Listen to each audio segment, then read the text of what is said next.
I'm Matt Beam, Chairman and CEO of Kinetic. Welcome to the 4th Annual Power of Philanthropy Summit, the first that we've done with a live in-person option. So we're thrilled to have you here. I want to extend special thanks to the Block School for partnering with Kinetic again this year to host the summit.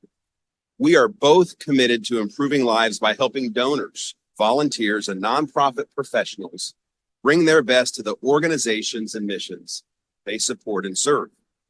More personally, as a 2-time Block School alumnus, I remain extremely proud of our partnership. This is my alma mater. First, a few housekeeping items. For those participating via Zoom, unless you are a panelist or called on to ask a question, please place your microphone on mute. Please share questions for our panelists in the Zoom chat so Kinetic Executive Vice President and Chief Strategy Officer Janelle Johnson can pose them at the appropriate time. For those of you joining on site, Kinetic President Karen Cox and Executive Vice President and Chief Growth Officer Jason Wood will facilitate questions right here in this room. Kinetic's driving goal is to help the organizations it serves unleash their power of philanthropy. That happens when donors, volunteers, and nonprofit professionals work together to achieve greater and more meaningful outcomes than they can on their own. Donors are most fulfilled when their philanthropy enables things that are personally important to them. Acts only possible when volunteers and staff are involved. Similarly, volunteers find greatest satisfaction when they use their talent and relationship to advance causes that are important to them and that they invite others to support meaningfully. And nonprofit professionals, whether executive directors, fundraisers, or program managers, are optimally engaged when they bring donors and volunteers together to achieve individual goals that rely on the others' involvement. When nonprofit organizations unleash their power of philanthropy, the results are truly transformational. They become kinetic and develop independent, sustaining energy. Kinetic and Block understand the power of philanthropy from their involvement in the fundraising and nonprofit communities. We believe our roles include a responsibility to expose donors, volunteers, and nonprofit professionals to the latest research findings to inform, guide, and improve their work. And that is precisely what we're going to do today. Dr. Una Osili is the Ephraimson Chair in Philanthropy at the Lilly School of Philanthropy and serves as its Associate Dean of Research and International Programs. Located at Indiana University in Indianapolis, the Lilly School of Philanthropy is the world's first school of philanthropy. Several members of our team, the Kinetic team, heard Dr. Osili present her research last summer at the Giving Institute Summer Symposium in Indianapolis. We were struck by the relevance and importance of her work to do our jobs and roles more effectively and committed then to share it with you today at our 2024 Power of Philanthropy Summit. You are in for a real treat. Dr. Osili's research explores public opinion on the level of transparency among individual, corporate, and foundation donors, charitable deduction policy, the understanding of and controversy surrounding how philanthropy functions, and perhaps most important to us, how it all impacts our future. As you receive and reflect on the data Dr. Osili and her team have gathered, analyzed, and interpreted, I know you'll agree it's imperative to those seeking to grow philanthropy understand the motivations, satisfactions, and trends among this important population of philanthropists. Thank you, Dr. Osili and Lilly School of Philanthropy, for joining us today. Let's give them a round of applause. We will explore the research together in 2 ways this morning. First, Dr. Osili will share her research findings to us right here from this podium. Thereafter, we will provide an opportunity for you to hear from and interact with a panel of engaged local, regional, and national philanthropy leaders as they reflect on their giving and work with people like those Dr. Osili surveyed. What a great morning we have in store. It is now my pleasure to introduce Block School Dean Brian Kloss, who continues boldly leading Kansas City's business school and connecting it in important new ways in the community, nation, and world.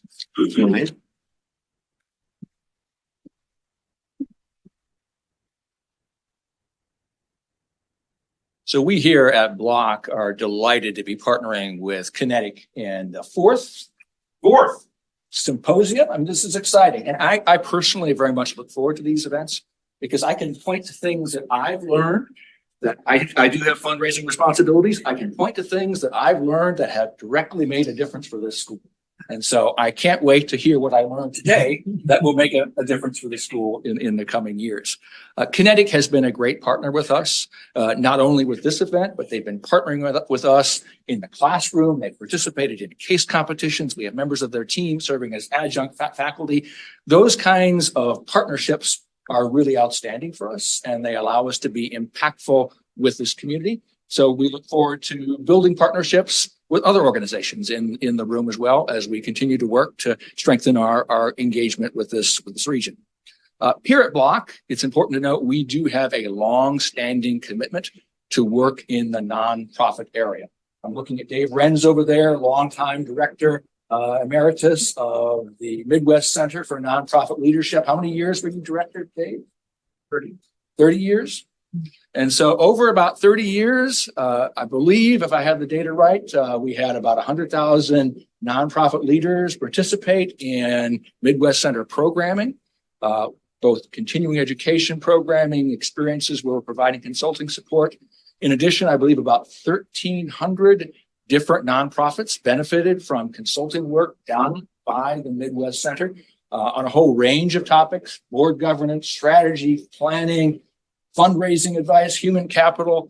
And so just very excited to be able to continue that work today with the Midwest Center. I'll mention as well that we have some exciting initiatives today going on at the Midwest Center. Brett Never, currently director, along with Julie Klein.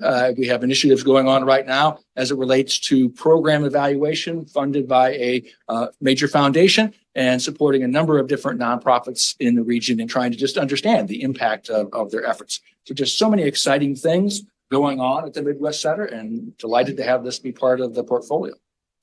I'm obligated as dean. I mean, this is what we do. You know, we have to say things like this, but it's not just have to. I want to say this. The MPA program, our Master of Public Affairs program, has been a long-time leader in providing talent for the nonprofit sector. If you look in this community, not only in terms of fundraising, but just more broadly in the nonprofit world, we have produced a number of leading lights in that program. So both with our programs like the Midwest Center, as well as our academic programs, the nonprofit world has been one where we have been very, very much committed. So bottom line, I think at Block, we are delighted to be participating in this event. We look forward to hearing from our distinguished speaker and our panelists, and we look forward to a great day of engagement. So with that, I will now turn it over to Ross Phanasteel, who will now introduce our speaker.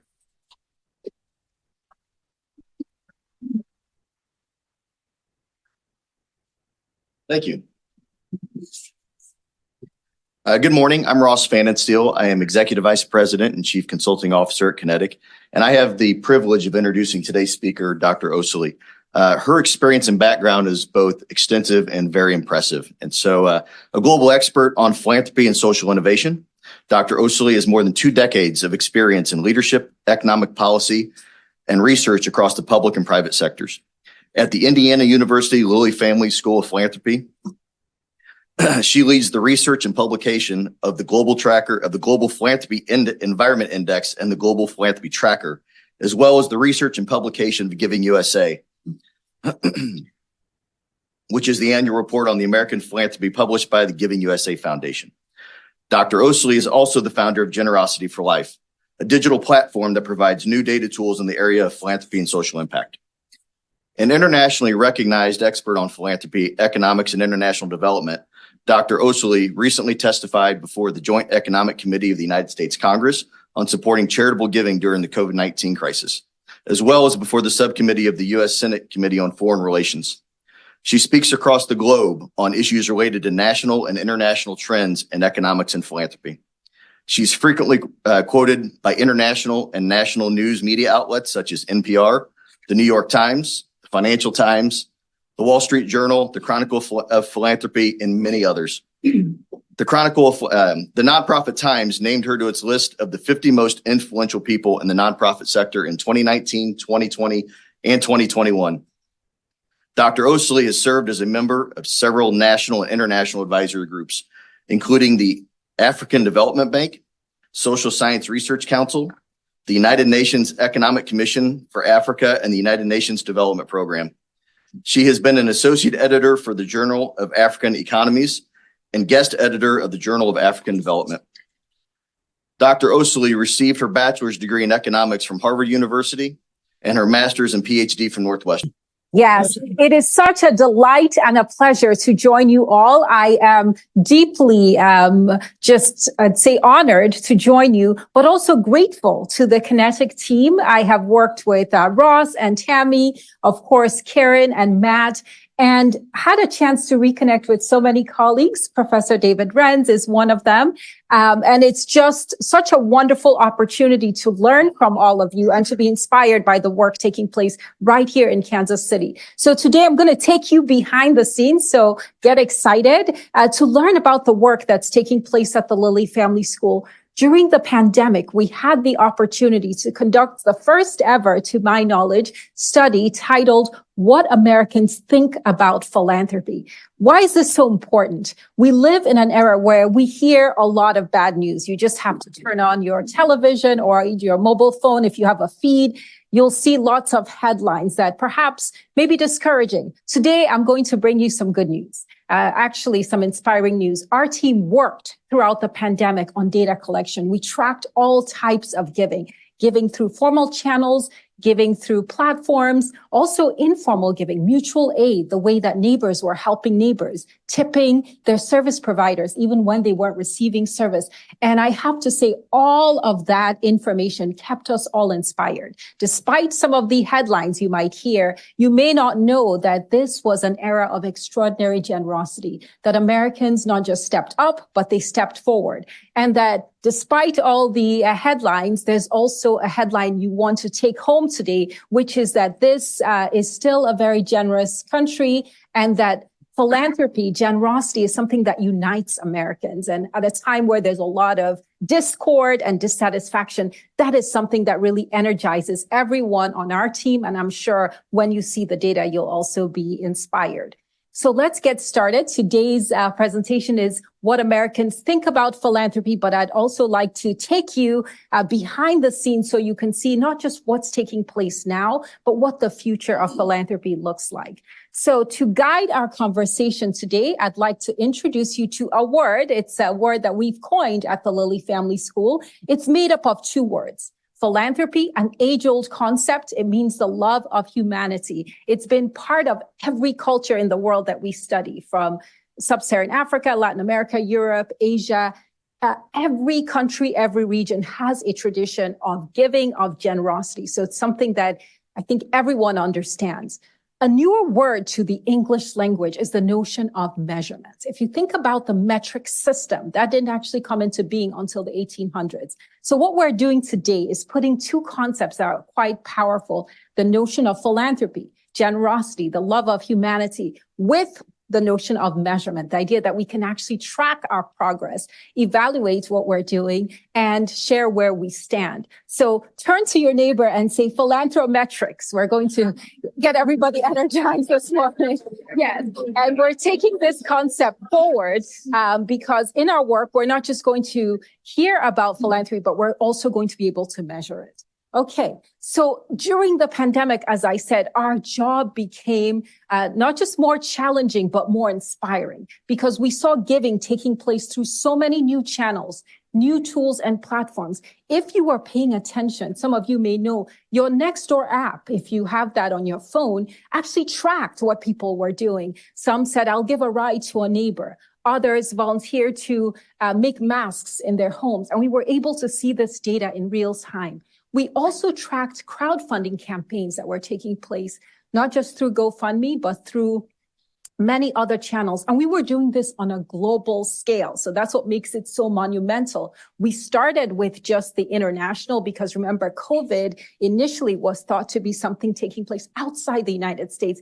And then as it came to the US, we also started to track those crowdfunding platforms. And what was interesting is we saw them going from being global efforts to being very local efforts. And interestingly, for those of you who also understand this as our nation becomes more diverse. We're also seeing philanthropy become more visible in how it works in diverse communities. So campaigns in Native American communities, in Asian American communities, in African American communities, across the board, we were able to see this in real time. So if I have to look back at the pandemic, I think it was a period of a lot of inspiration as well, because we saw communities coming together and individuals really stepping up in their generosity. It wasn't just the pandemic, though. If that was just it, I would say, okay, that was a tough period. But we also had a racial and social justice movement in this country and around the world.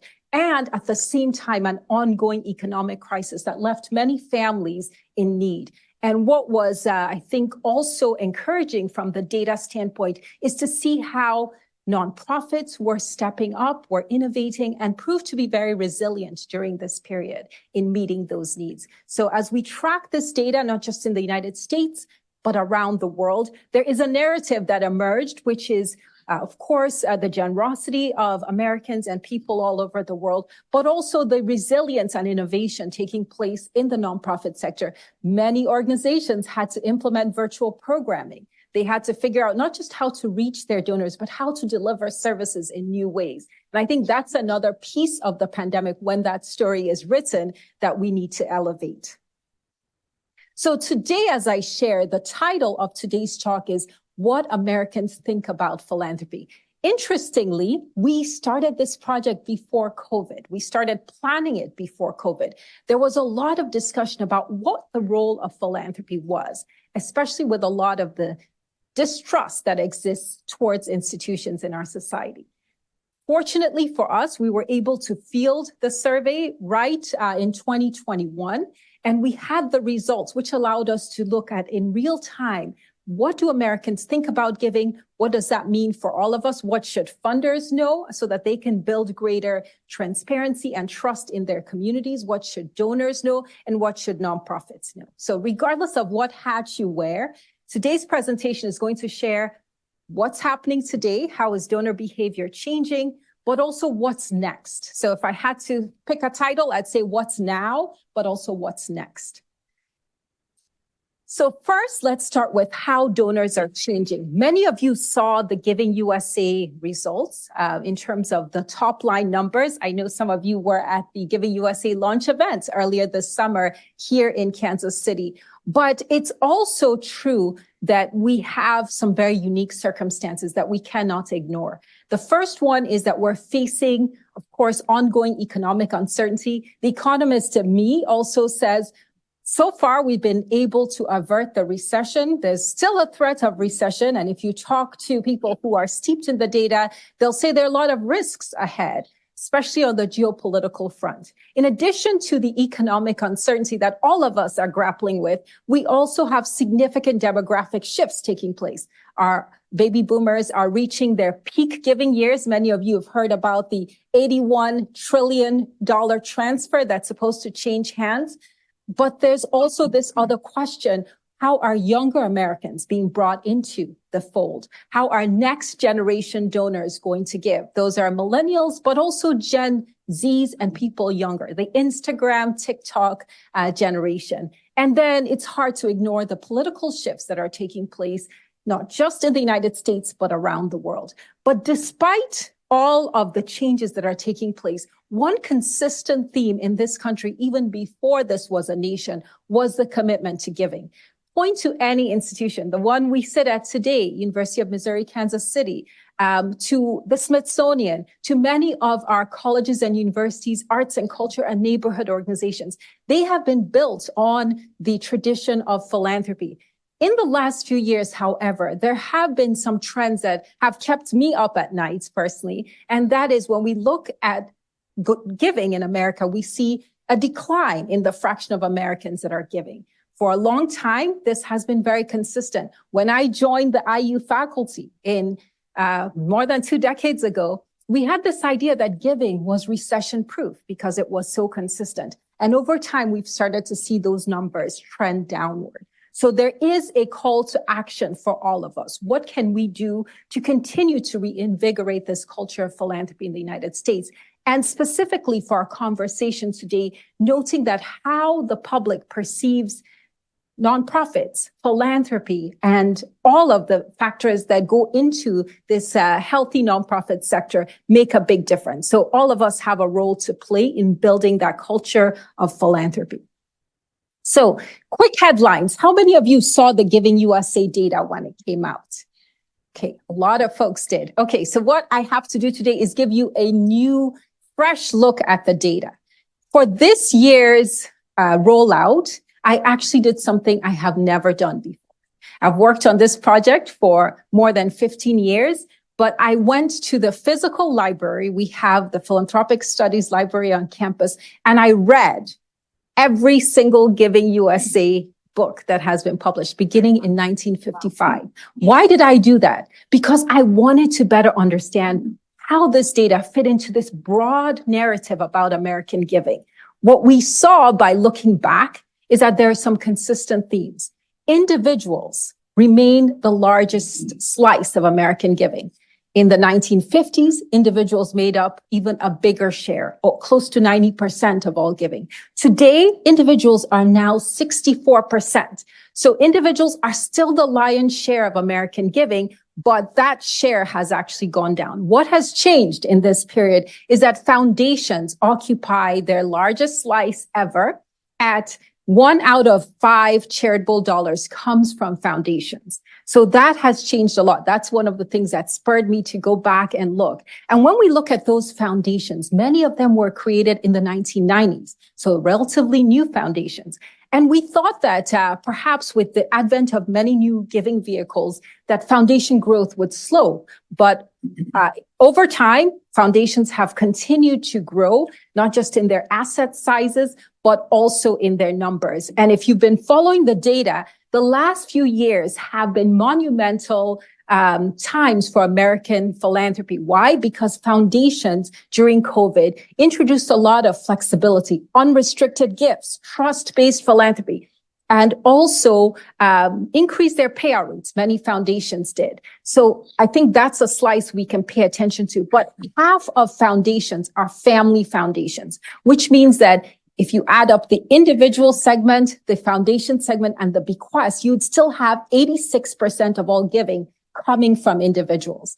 Now, bequests are an interesting component because in the 50s and 60s, of course, bequests have always been part of charitable giving, but we expect them to continue to grow in their importance. In fact, as we look at our U.S. population, the boomers, many of them are reaching those prime giving years and are starting to think about their legacy. So a very important time to think about charitable bequests. And then finally, corporate giving.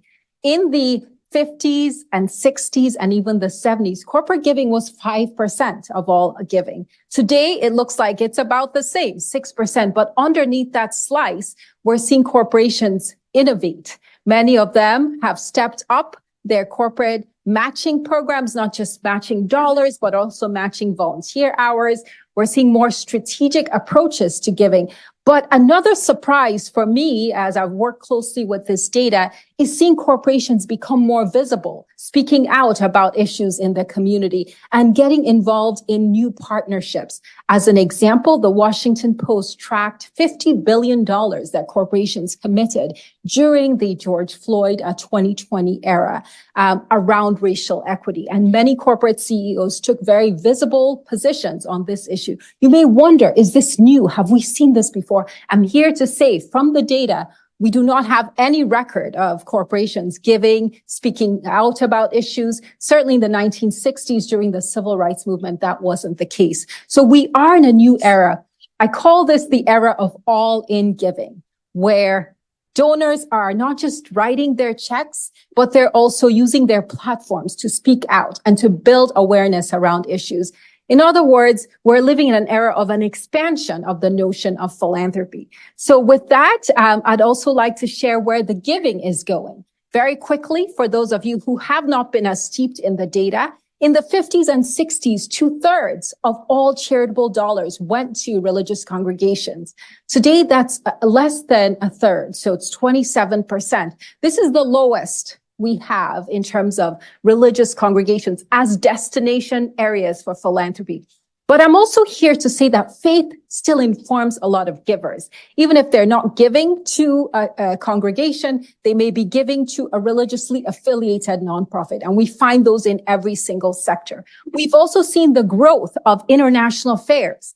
In the past few years, the war in Ukraine has occupied a lot of attention. Many Americans supported humanitarian relief in Ukraine.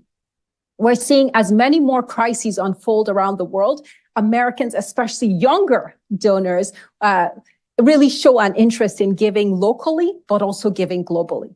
The environment is another area that has seen a lot of growth. How many of you work in the environmental subsector? Anyone here? Even if you don't work in the environmental sector, many organizations now have a chief sustainability officer. In fact, when I get calls from corporate recruiters, they're trying to hire those folks who have the expertise in the environmental sustainability area. IU now has a chief sustainability officer because our students are demanding that. In addition to all of these new areas of giving, we're also seeing, during the pandemic especially, that giving to human services, basic needs charities saw an increase. And as Americans saw their economic situation, of course, many Americans saw whether it was unemployment, reduced income opportunities, human service nonprofits were often the destination of a lot of those donations. Now, big picture. So let's take it back to the big picture here. During the pandemic, giving reached new highs. In particular, for the very first time, giving crossed the $500 trillion mark. Why is this so important? I want to share this with you because we live in an era where as we shared, there is a lot of misinformation. But the one piece of consistent data here is that we also live in an era of abundance. In other words, not just the dollars that are available for donors to give, many households saw their economic fortunes diminish during the pandemic, but many saw them expand. The stock market grew in 2020 year end and also in 2021. We had the best giving years on record. So as we look ahead, one thing you might say is what's going to happen in 2024 or even 2025. Here, there's a bit of good news that I'd like to share.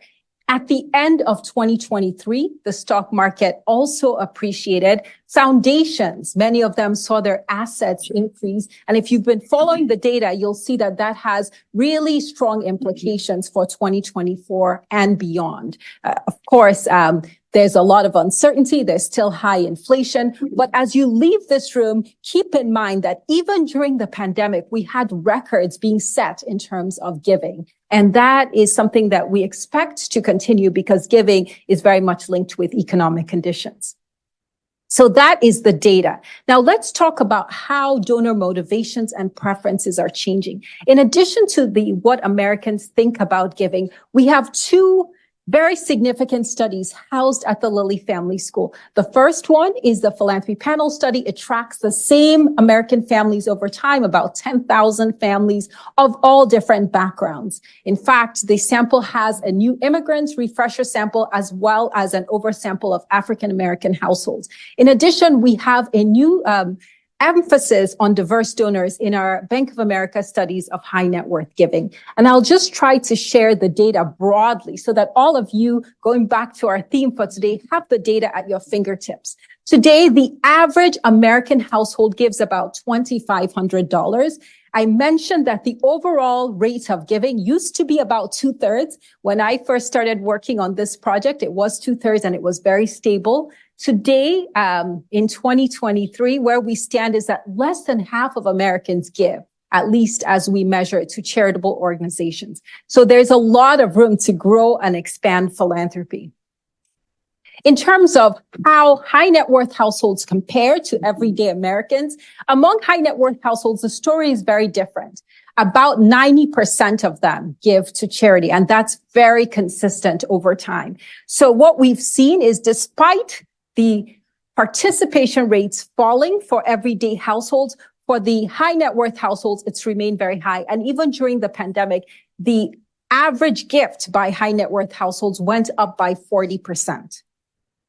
Now, going back to how are Americans thinking about giving at this very moment in time? You've heard the definition. How many of you have heard the 3 T's, time, talent, and treasure of philanthropy? Yes, most people have. Well, I'm here to expand that definition. When we look at giving, we've talked about these 3 T's for a very long time, but we're going to add some other T's today.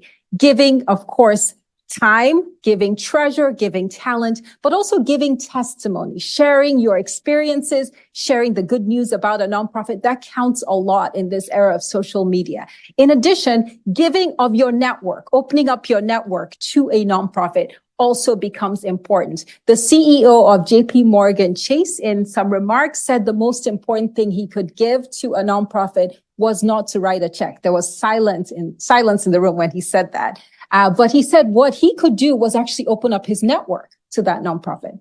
With his network, that nonprofit would be much better off than just the check he could write. Now, there's always pushback when I share that comment. People say you can do both. You can write a check and you can open up your network. But the key is today, nonprofits need all of the resources that donors have to offer. Certainly their monetary contributions and their volunteer hours, but also those ties and the testimony. When we look at how Americans think about giving, back to the question of the day, only 20%, roughly, 1 out of 5 Americans consider themselves philanthropists. Why is there this gap in who thinks of themselves as givers? As we drill down into the data, unfortunately, the idea is most Americans think of philanthropy as being the purview of the extremely wealthy, of people of a particular racial or ethnic identity, or a particular gender, mostly male.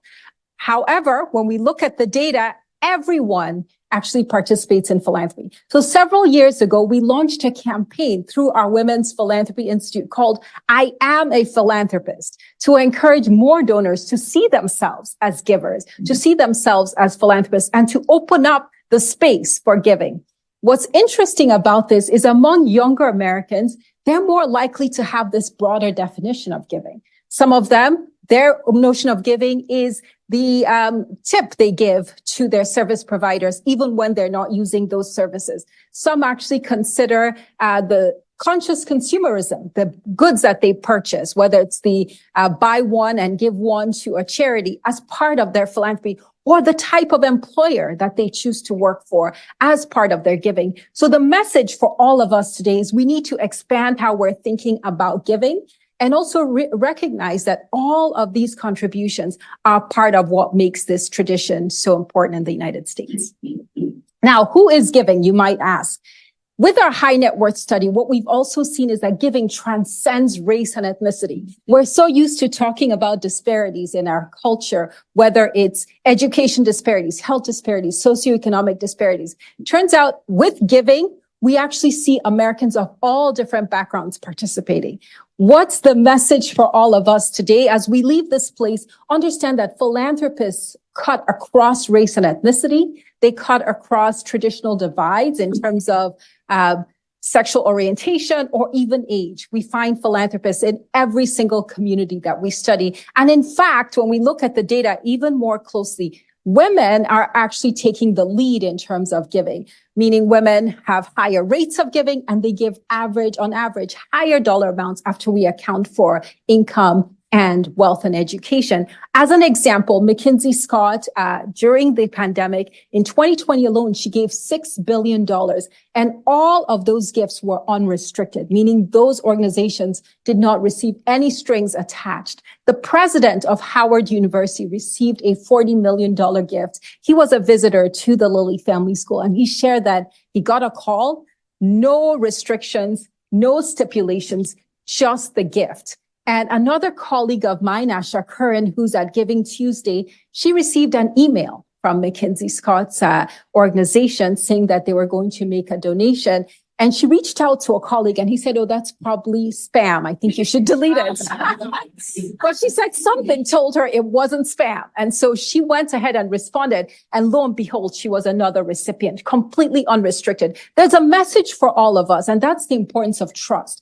Building trust with partners is key. And also giving partners that flexibility. That's where the unrestricted giving comes in to innovate. Now, that is the data for now. Let's now turn our attention to the policy opportunities and the challenges ahead. We live, of course, in unprecedented times, the global pandemic, ongoing political uncertainty, and also, as I mentioned, dealing with some of the challenges from our past, the question of racial and social justice. So navigating this challenging landscape is not an easy task for nonprofits, for donors, or for the organizations that are working with them. So here's the challenge, if I had to pick one. It is that the fraction of Americans who are giving has declined over time. At the start of the 21st century, 2/3 of American households gave, and it was very, very stable.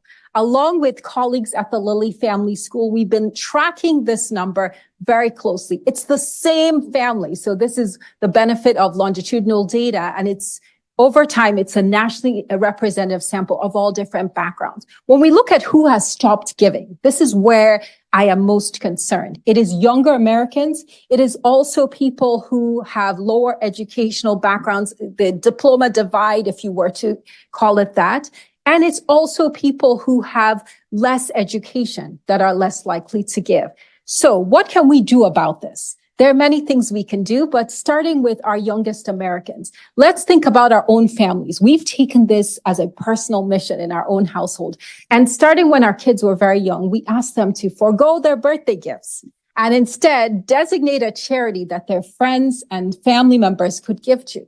Now, how popular do you think we were as parents when we made that suggestion? Not very popular, but our kids, like so many other kids in this country, had a lot of toys. They didn't need more toys. So they picked a charity, their friends gave to this, and this became a positive sort of spillover effect, a virtuous cycle, as it were. Their friends started to do this for their birthdays. And we, as parents, of course, joined in. So that is now what we do when we have a family occasion. Here's a charitable organization. What I'm going to share with all of you is we can actually start to change this picture.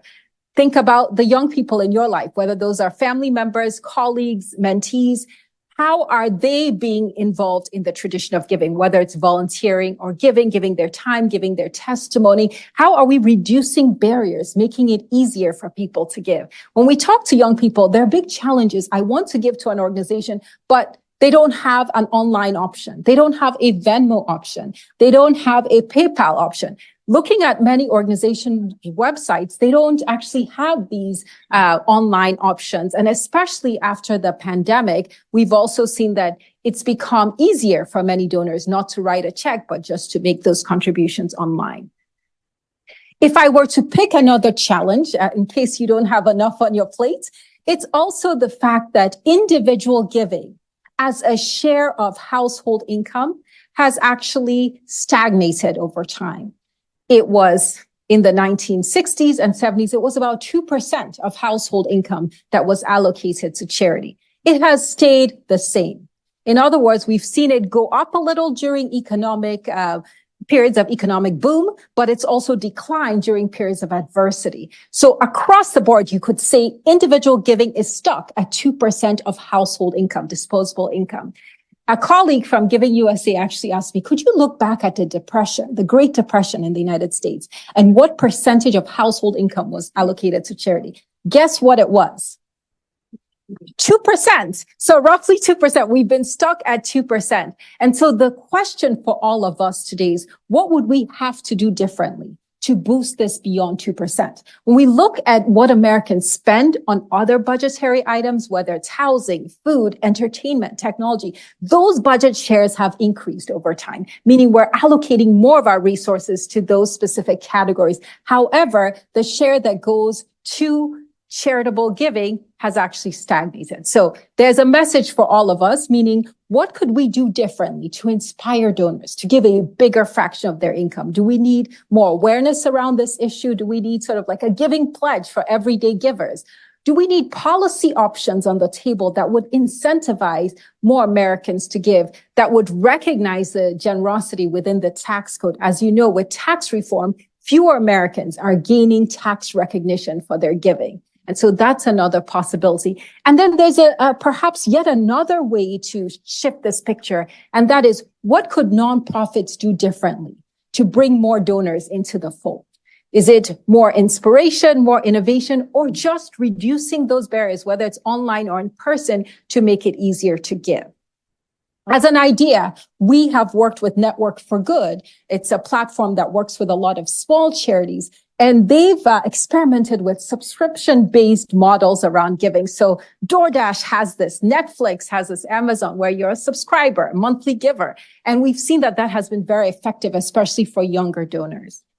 So there are lots of ideas here. Now, turning our attention to corporate giving, this is also a bit of a surprise to me because we've seen so much energy around corporate giving, around corporate involvement in communities, around corporate social responsibility and ESG as an example. But when we track the data, and remember, I went back to all those early editions, corporate giving as a share of pre-tax profits was actually above 2% in the 60s and 70s. But we've seen in the most recent period that it's hovered around 1%. So a bit of a surprise, what's going on here? Now, when I share this with corporate foundation leaders, especially, there is a bit of pushback, as you can imagine. What they argue is we're doing a lot more beyond corporate philanthropy. We're doing marketing, cause marketing. We're sponsoring activities. All of that is taking place outside of the corporate giving arena. In other words, it's just how you're tracking it. But what we see from the data is that a smaller share of corporate pre-tax profits are going to nonprofits. And this is of particular concern because we've seen record corporate profits in this era. So I don't know how many of us here in the room work with corporations, are on corporate boards, or affiliated with corporate foundations. I think the question is, how can we do more to support nonprofits and organizations in our own communities as well as globally? And then finally, giving to racial equity and social justice. We saw a surge of giving. We've been tracking this not just through the large gifts, but also everyday givers. We saw that about 20% of Americans in 2020 gave specifically for racial equity and social justice, which means either supporting individuals, grassroots organizations, or nonprofits working on these issues. Also, corporate giving and foundation giving to racial equity went up during this era. 2020 was a long time ago. We've seen some of that momentum start to perhaps dissipate. And the question is, will this continue over time? Because some of those needs are still there in many communities. And then this is really the fun part of the presentation where we look ahead. What does the future of philanthropy look like? I started by sharing philanthrometrics, the idea that we can measure and track people's giving, and that we have so many new methods, tools, and techniques of giving, and that what unites us as Americans, perhaps more than a lot of other areas, is our commitment to generosity. As we look at the future of philanthropy, I think it's safe to say that it's a very bright future just because of the innovation and commitment in the sector, but also that even during the most difficult times that we've experienced, that there was this not just step up, but step forward in terms of ways of giving, with many new models unfolding. Now, as we look at the future of philanthropy, one data point that is very, I think, exciting and inspiring and should leave all of us very energized following this presentation is that despite the lower trust we see across the board in all institutions, nonprofits rank the highest. So the good news here is when we think about trust and confidence in our society's institutions, nonprofits are among the highest. When we drill deeper into that data, we find that organizations that are most proximate to communities, that are working closely with communities and building relationships, engaged with communities, tend to have the highest level of trust. In fact, community foundations rank at the top in terms of who's trusted among philanthropy and nonprofits. Why? Because they have this proximity to the institutions they serve. So one takeaway from me for funders, nonprofits who are seeking to build more trust with the communities they serve is how do we establish those proximate relationships? Brian Stevenson, who is the founder of the Equal Justice Initiative, spoke in Indianapolis right after the pandemic. It was the time when we were all still wearing masks and everyone was socially distant.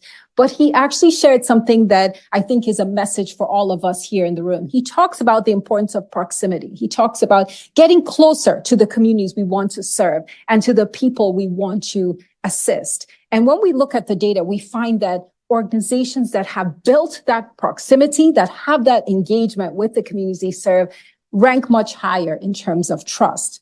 Now, it's also interesting to note this is a time where government is viewed with distrust. The judiciary, which used to be ranked very highly in trust, is also ranking quite low. And even corporations rank very, as you see on that data point, rank quite low in terms of Americans trusting them. So why is this important? Why am I spending so much time on this? Because nonprofits are so trusted to solve problems and to generally do what's right. All of us in the room who work within the nonprofit sector as donors, as consultants, as advisors, as volunteers, understand that we are part of building and maintaining that trust.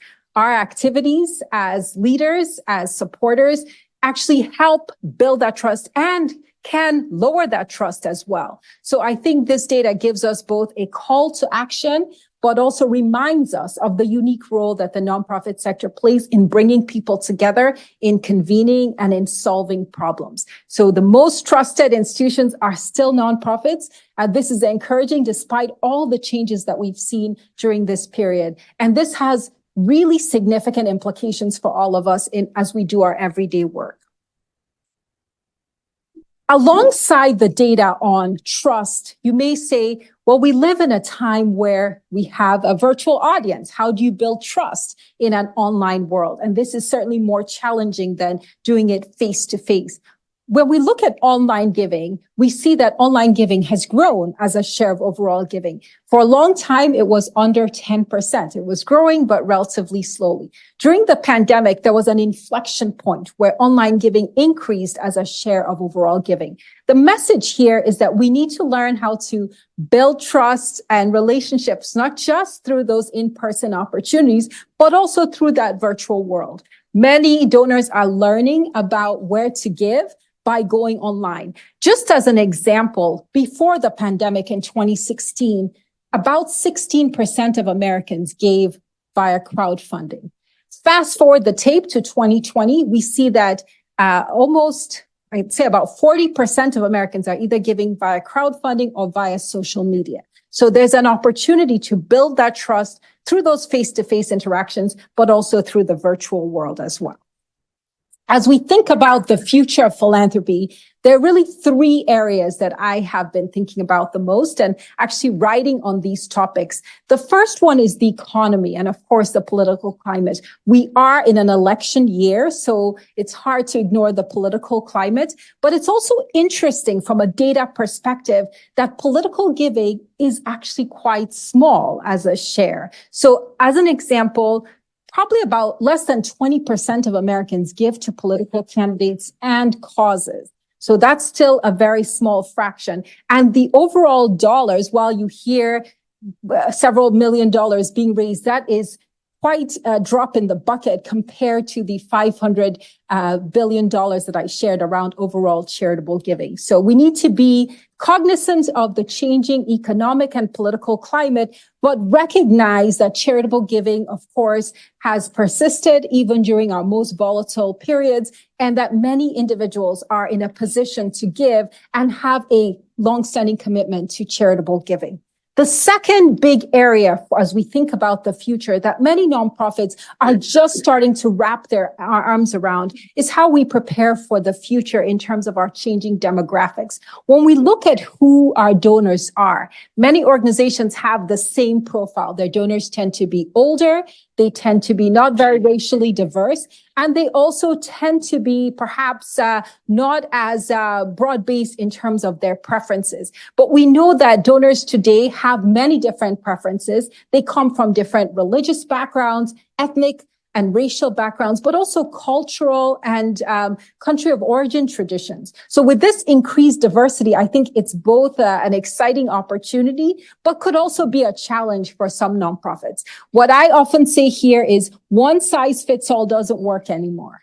It may not have worked for a while, but especially at colleges and universities, and I'm going to put us on the spot here, many of us have not recognized how to serve that increasingly diverse donor base. That involves engagement opportunities that are tailored for those different donors.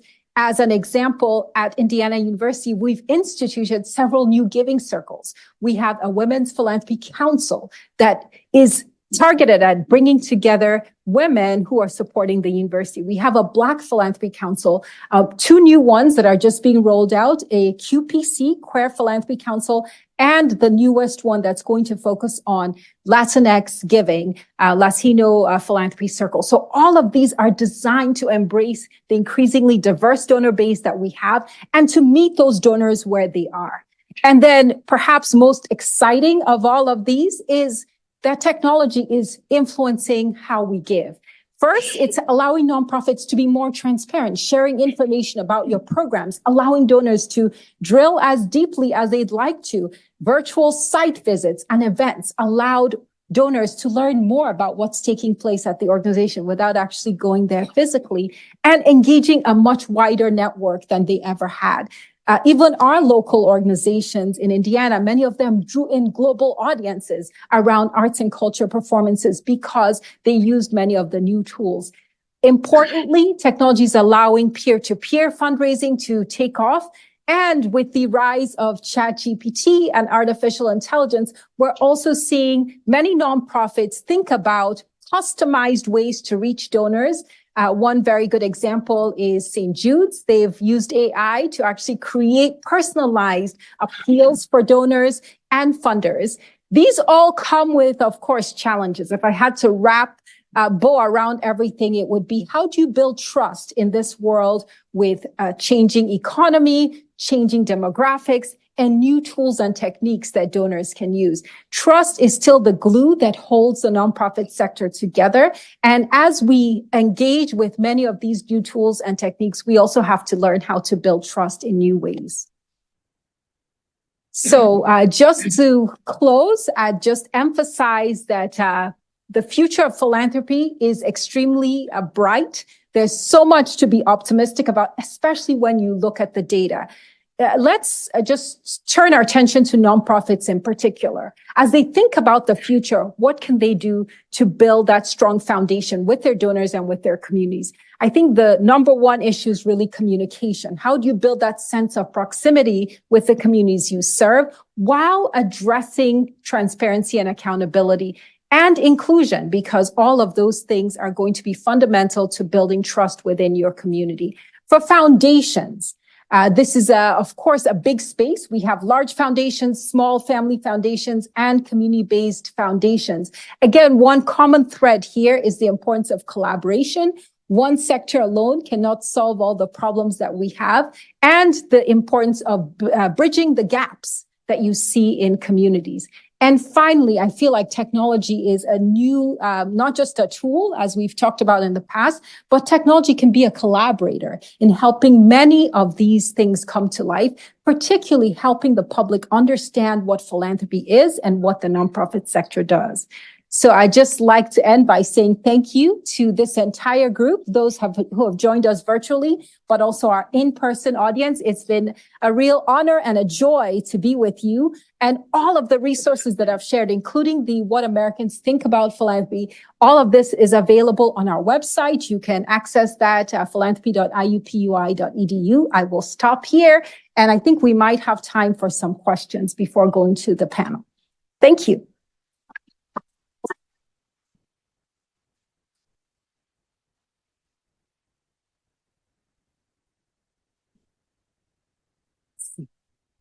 Looking at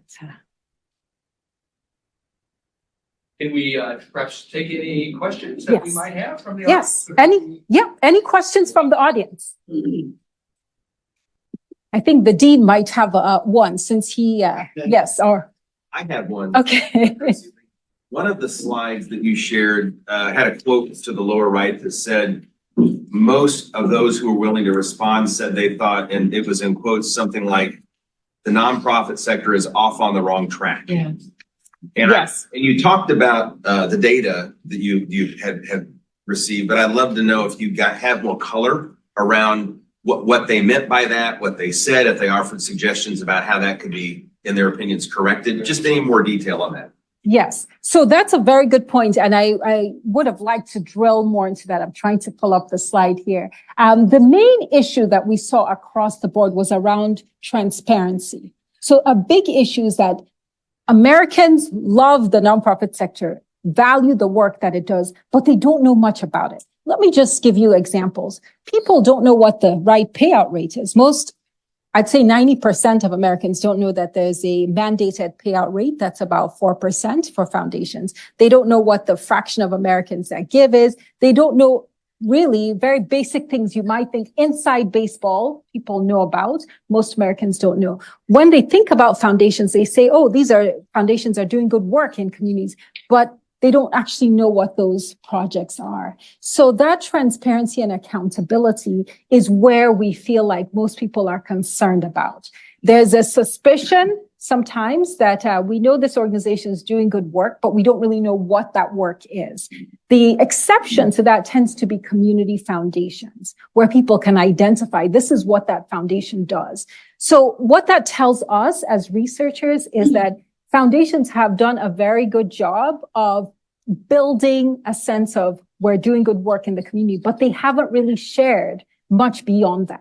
And so that's the basic message for funders. And when you share this with funders, there's a range of opinions. Some say, we don't necessarily want to be very public about the work we're doing. That's not what we do. We want our grantees to get the spotlight. And I think that's all consistent. But the key is for many foundations, even their websites don't have a lot of information. So the general public is left without much knowledge.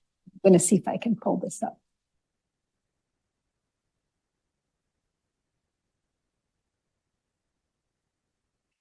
I think it's further back. Sorry. Yeah. I know it's on the trust issue.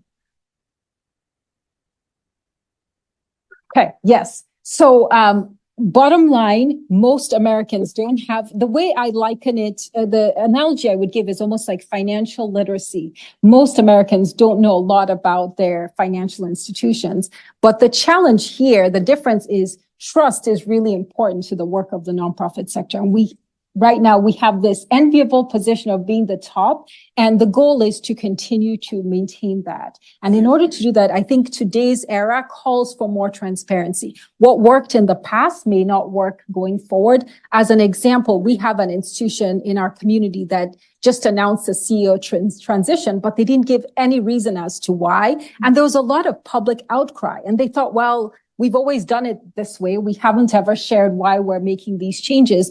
And my point to them is, in today's world, donors, volunteers, they want to know what's going on behind the scenes. They expect that. And this idea that we've always operated very opaquely and we're not planning to change that may not be what donors want or what Americans want today. Yes. So using that word trust as a springboard, I noticed a parallel in the number 6%. You said that 6% of giving is from CSR, whereas large corporations are trusted at a percentage of 6%, but nonprofits are trusted at 39%. So do you feel that nonprofits are doing a good enough job of compelling large businesses to gain public trust by investing in them? It's a good question. I think that in the past, corporations worked very closely with nonprofits on that very goal to build that sense of goodwill and engagement with the community. But today, corporations are doing that through a much bigger umbrella. That's why that 6% has stayed very stable. Corporations are now engaging directly in their own sustainability work, for example. They are cause marketing. They have their own products where a certain percentage may go to charity. They're launching their own internal efforts. And so I think that says that there is greater opportunity for nonprofits to build more meaningful partnerships and to share with corporations what their needs are, because I think the growth itself speaks volumes to me that it used to be higher, it's now at 1% and below 1%, and it hasn't grown even during these periods where corporations are very visible in taking out positions on issues. I have a question from the Zoom room. Yes, please. Yes, This yes. question is from Bill. He wanted to know, since there's such an increased awareness of the need for local news and a healthy democracy, while the massive growth of online local newsrooms and national campaigns like Press Forward, are there plans to track nonprofit news as its own sector?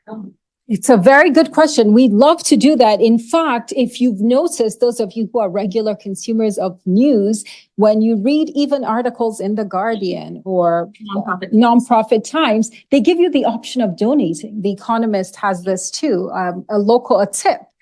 So I think we'd love to do that. And we're also seeing that within the media bucket, many of those new entities are nonprofits. They're being constituted as nonprofits. So that's a great new area to track. It isn't one that we currently have, but we've been looking at large gifts to media serving organizations. So I think that's a great idea. And I'll take it back to our team as one to track for the future.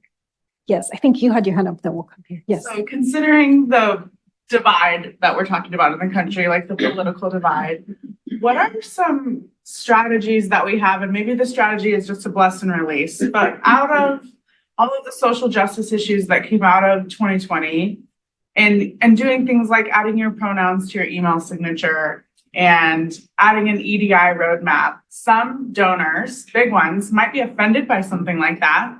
How do we walk the line with continuing to be, and maybe the answer is that you can't be everything to everybody, but I come from a food bank, so we want to feed everybody. We want to be available to everybody, but we also as an organization want to take steps to have EDI as part of our, organization. And we have things like adding your pronouns to your signature. So what do you do when a donor comes up to you and says, well, I hate that and I don't want to give any more to you because you're going down this path? And what are strategies that people have to kind of include these younger generations, but also, these people who, they grew up in a different era and a different time, and I'm not making excuses for them, but we don't want to lose them either, because can't we all get behind food and eating? I mean, I just don't know. It's a conversation that I would love to have a little bit. It's a great question. We have its own summit, but yes, I think it's a great idea for a future conversation. We have a lot of resources on that topic. And in fact, there is a report I'll point you to that is a conversation with young donors about this particular issue. My big lesson from working in the space, both as a researcher and as a nonprofit volunteer and donor myself, is the importance of getting beyond the rhetoric and just having the conversations with donors. Because we've had on the board of the Central Indiana Community Foundation, very proud board member, and we've had some donors that have said, your very vocal position is leading me to perhaps part ways. I want to take my funds out. And then we've asked them, what are your specific concerns and how can we address them? And we've often found that once you can get past the very polarizing rhetoric of our time and just have a conversation about what's important to you as a donor and how can we as an organization really show up. So it's not about the label, the woke label or non-woke label, but really about communicating the mission of the organization and aligning that with both the community needs and the donors' own values. And I think that's where you have the space for meaningful engagement and also building lasting, authentic relationships. So I have found that generally when we get past that and just have this conversation, what's our mission? This is what we're doing. And this aligns with what you're passionate about. And this label is a distraction. I think we need to get beyond that. So thank you. I think Professor Renz had a question, so we'll take that. Got a lot of questions, but one of the things is I look at the trust issue and philanthropy writ large, which in America is not the same thing to the same respondent anyway. But I'm thinking about the explosion of donor advised funds and the privacy attached to those, privacy, lack of transparency, at least in terms of requirements. How do you see that in the trust and frankly, given who puts money in donor advised funds, which is perhaps fueling this anti-elite you're not part of us, we're not part of you tension. How do you see those dynamics intersecting? Very good. So donor advised funds sit in many different categories. Public society benefit is one of them, but they're also within each of those individual categories. For example, colleges and universities, IU Foundation has a donor advised fund where 50% of the donors' contributions will go to IU, but the other 50% can go anywhere. So it's a vehicle for giving. What we found is that the transparency push is something that also applies to donor advised funds. Many organizations now post records with their giving just on their own. So I'll take Fidelity Charitable as an example because they publish a report that shows all of their donations, where those are going to. So my push is for more organizations to have that type of transparency. And during COVID, as an example, we did see that grants from donor advised funds went up. So these are a bit counter-cyclical. In other words, donors do increase their giving during these downturns, and that more donors supported racial equity and social justice from those donor advised funds. So there's a lot that's going on that's not even being shared. And I think a lot of the public distrust may just be because of the vacuum in terms of information, because they function pretty much like most community foundations host them. So I think the goal is to have just more accountability and transparency within that sector, just like in every other sector. I don't think we got anyone from this. Oh, yes, please. Has your research tracked the correlation between the decline of individual donors and the availability of the increase in the standard deduction? Yes, so we are working on that very issue. And just to show the data, this fraction of donor households over time, participation rates, we saw the dip start to happen around the time of the Great Recession. So that was before tax reform. And when we looked, we spent a lot of time, I'd say, disaggregating the data. And we found that about 40% of this decline is explained by economic factors. So the Great Recession, lower incomes, wealth shocks, and so forth. But the other chunk of this decline is more explained by what you call unobservables. And trust is a big part of that. So people not trusting the nonprofit sector as much as they had in the past, and especially younger Americans. So while tax reform is part of the story, because that took place at the end of 2017, where the standard deduction now applies very differently. In fact, we used to have about 30% of Americans itemize their charitable giving. And today that's less than 10%. So that means less than 10% of Americans are receiving tax recognition for their generosity. That's a big deal. And I think especially if we want to shift this picture, we're going to have to think about how we build incentives for everyday givers in our tax code as well. And one thing I always say is that the charitable deduction is the oldest part of the tax code. It's been around for 100 years and has spanned so many different changes in our country. And the fact that fewer people are benefiting from it is something that I think could change. And we have to find ways to do that. Okay. I think we covered everyone's questions. Any last ones? Yes. Next question. In your presentation, you alluded to the transition of wealth, which we've all been monitoring for a while. It's, I think, around $80 trillion. Now we've heard different numbers from different sources. But now that we're a few years into that, is Giving USA or any other institution starting to track where those dollars are going to? Because obviously they're not all going to go to philanthropy. They're going to go to different sources. But what does that look like? And as we start trying to figure out how are we connected to those people and, what is our part in that? Is that being tracked yet? So not yet. I think you're right in saying that there are different estimates out there. And what's clear, I think that we are starting to look at is how are those next gen donors thinking about their giving differently? As an example, one of the most prominent of the millennial donors is Mark Zuckerberg and his wife, Priscilla Chan. So they did not establish a foundation. They have a charitable LLC, the Chan Zuckerberg Initiative.